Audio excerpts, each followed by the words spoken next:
Hey guys, we have another LEGO Star Wars ranked video, finally getting this one out to you. It's going to be 2011 this time. This was an amazing year in LEGO Star Wars.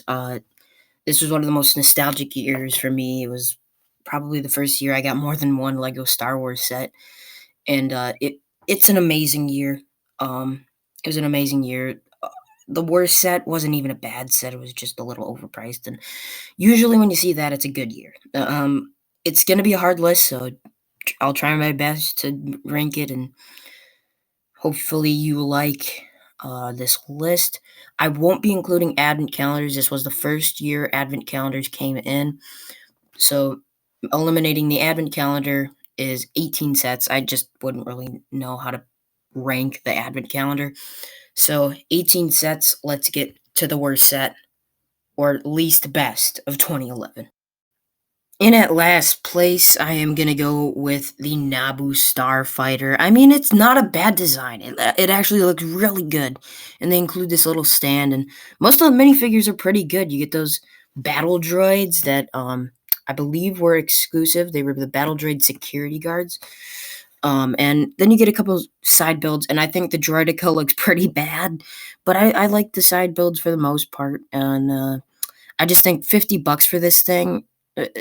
A lot of those side builds, even though I think they're nice, I think it was really just to try and up the price. And the last Starfighter was from 2007, and that cost $25, I believe, or 30. And I think that this really doesn't cut it for $50, but still not a terrible set at last place. In at number 17, I'm gonna go with Mace Windu's Jedi Starfighter. I think it's a pretty good price, $40, 313 pieces. I mean, it's not a great price. I mean, $30 would have been a better deal, but it's not bad. You get two kind of weird looking stab speeders, but I think they look fine. And then you got that really nice speeder design for the tactical droid, and I really like that tactical droid. I believe that was an exclusive minifigure, and really nice. And same with that astromech droid, really nice figure. And then you get two battle droids, so it's a pretty nice set. For six minifigures, that's pretty great, and then a couple nice side builds. But I didn't really know where to put this. It's not a bad set. It's just kind of there. It's one of those sets that wasn't amazing. It wasn't bad. It was just okay. So that's why it is at number 17. At number 16, I'm going to the Geonosian Starfighter. Now, before I get to the negatives, I'm going to list a few positives. This was a big step up in design from the first model from 2002. This was a pretty nice set. Great minifigures, especially that Commander Cody. This set's gone up in value quite a bit since it was on shelves. It's about $60 on eBay now, and it's the minifigures are great. Ki-Adi-Mundi is a pretty nice minifigure. You get the Geonosian updated from 2002. You get a really nice Commander Cody. Like Commander Cody is one of the better minifigures in this year. I mean, and the design is really nice. But I do think $30 for this thing was almost a ripoff. Besides the Commander Cody, I think it is a very bad price. I think $30 for this um, is really overpriced.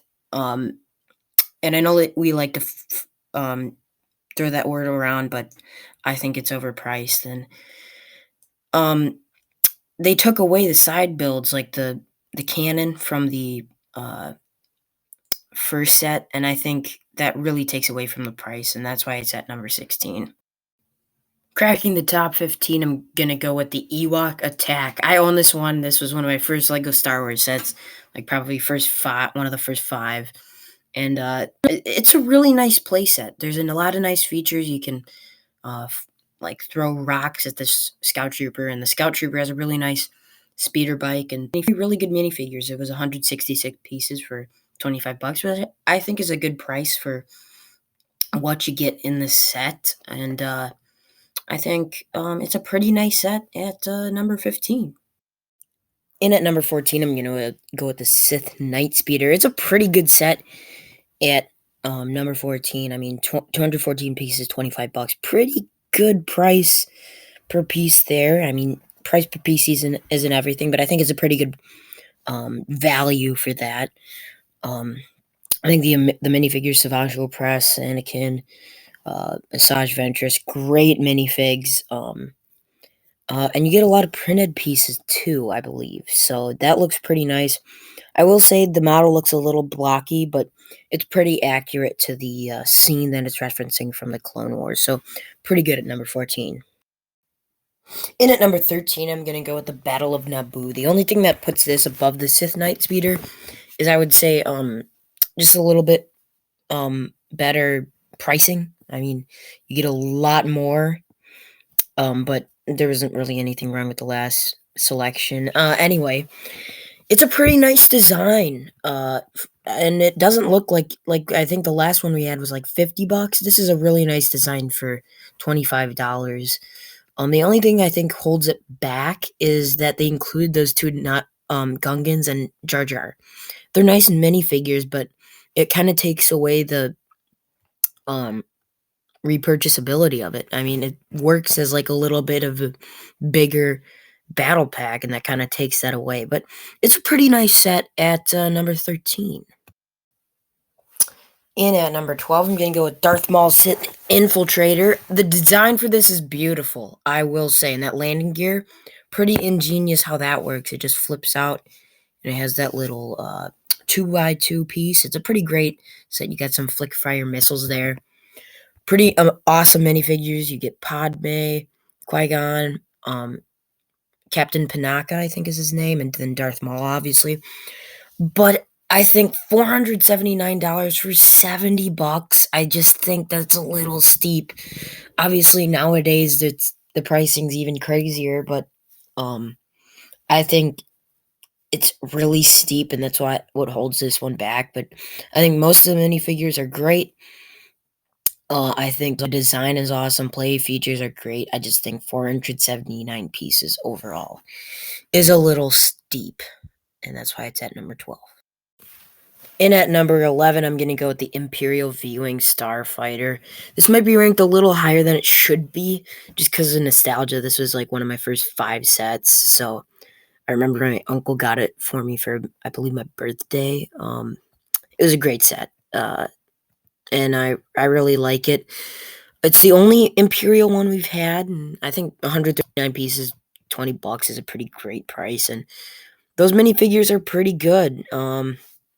I think, I believe R2-Q2 was an exclusive, and that Imperial pilot looks great as ever, so I think it's a pretty great set at number 11. In at number 10, I'm going to go with the Bounty Hunter Assault Gunship for 389 pieces, 50 bucks. It might not sound great, but I think it's a pretty good price. I mean, it's a pretty huge model, and the minifigures are great. You get Embo, which I believe is exclusive, Sugi, exclusive, and Aurra Sing, along with an assassin droid. It's pretty great, and it's a pretty nice set, good play features, and I think it's a pretty good value for the size at number 10, cracking the top 10. In at number 9, I'm going to go with the T6 Jedi Shuttle. This is an amazing design. $60 for 389 pieces, which is conveniently the same piece count as the last. It's huge. I mean, it might not sound like a good price, but it's a pretty huge set. You can turn it around and make it fly kind of like a Mandalorian Starfighter a bit. And the minifigures are great. You get Shaak-Ti, Anakin, Obi-Wan, and Saesee Tiin. And it's a pretty nice design, too. You've got really nice mixture of red and white with a little printed cockpit piece. And it's a pretty great set at number 9. At number 8, I'm going to go with the Battle for Geonosis. This is an amazing set. I mean, for 40 bucks, this was a great value. I mean, you get that little speeder and the walker. I just went back and watched the Arc the Geonosis arc from the Clone Wars, and it's crazy how realistic this set is. I mean, it also has some kick-ass battle droids. I mean, minifigures. You got a super battle droid, two battle droids, and then you got Luminara and Captain Rex. It's an amazing set, and that speeder design is great. It's really accurate. And I can't say enough good things about it. In at number 8. In at number 7 is one of the all-time great battle packs. You got the Mandalorian Battle Pack. For 68 pieces, $13, it was a great battle pack. I mean, you get a little speeder. Obviously, we had the remake of this, which was reminiscent of this one for 2020.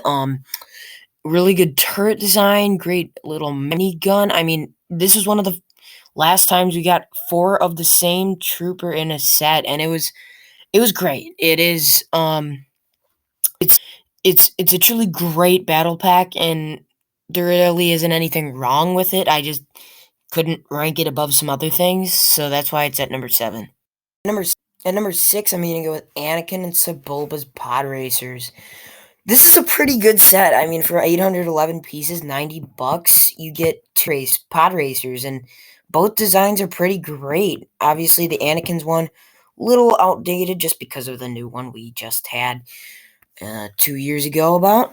And it's a pretty great set. I mean, you get Sebulba, Watto, Obi-Wan, Anakin, and Sebulba. It's a great set. And the bases for it are pretty good for the time. I really like that Sebulba's design, though. I think the engines look amazing. And that is why it comes in at number 6. Cracking the top 5, I'm going to go with the Clone Trooper Battle Pack. This was an amazing set. I mean, this is one of the all-time great battle packs. Arguably top 5 battle packs. You get an ARF Trooper, an ETH Cloth Trooper, which I believe was one of the only times with 2 and then 2 bomb troopers. The design for the speeder is pretty great. Repurchasability is great on this set, and I really adore this for army building. It's a great battle pack, and that's why it cracks the top 5. At number 4, I'm gonna go with the Hoth Echo base. This is one of the best play sets of all time, I think, in my personal opinion. It opens up, you can close it, you've got a back to tank, you've got just so many play features, and you've got a little speeder and a little cannon gun type thing for the Empire. You get a lot of good minifigures.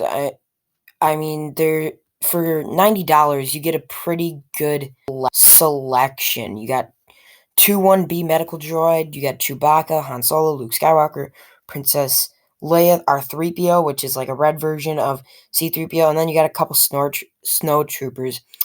And this is just a truly great set, and it was I believe Toys R Us exclusive. And it's a great set, and that's why it's at number 4. Cracking the top 3, I'm gonna go the Republic Frigate.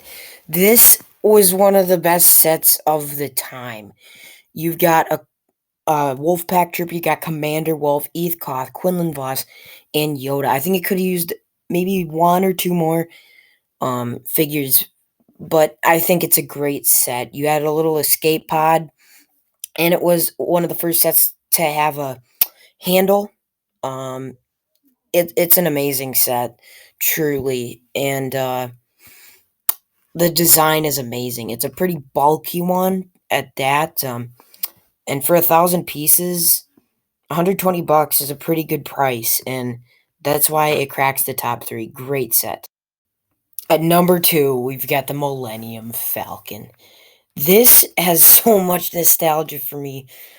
This was the first big set I had when I was little, and I got it for my 8th birthday. It was so great. I love the minifigures in the set. It's such a clean model. You have so many play features. You can revolve the cannon down below. There's a little escape hatch thingy that you can put in the top. I guess the thing that like Han and Luke do in A New Hope and an exclusive Luke Skywalker. This is just such a great set. I remember I built it with my dad because I was only I was pretty little, so uh, it was a great set, and I still love it to this day, although it may not be exactly intact. And at number one, we've got the UCS Super Star Destroyer. This is a behemoth. It's 3,152 pieces.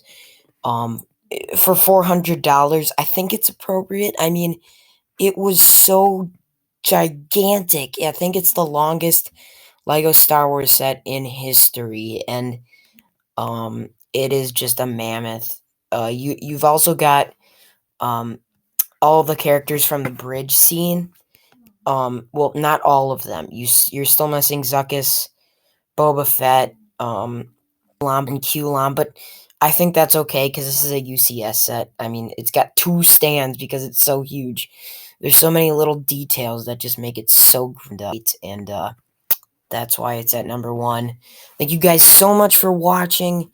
I really enjoy making these videos, so as long as they continue to get adequate view numbers, I'll continue making them, and thank you guys so much for watching. Remember to like and subscribe, and see you next time.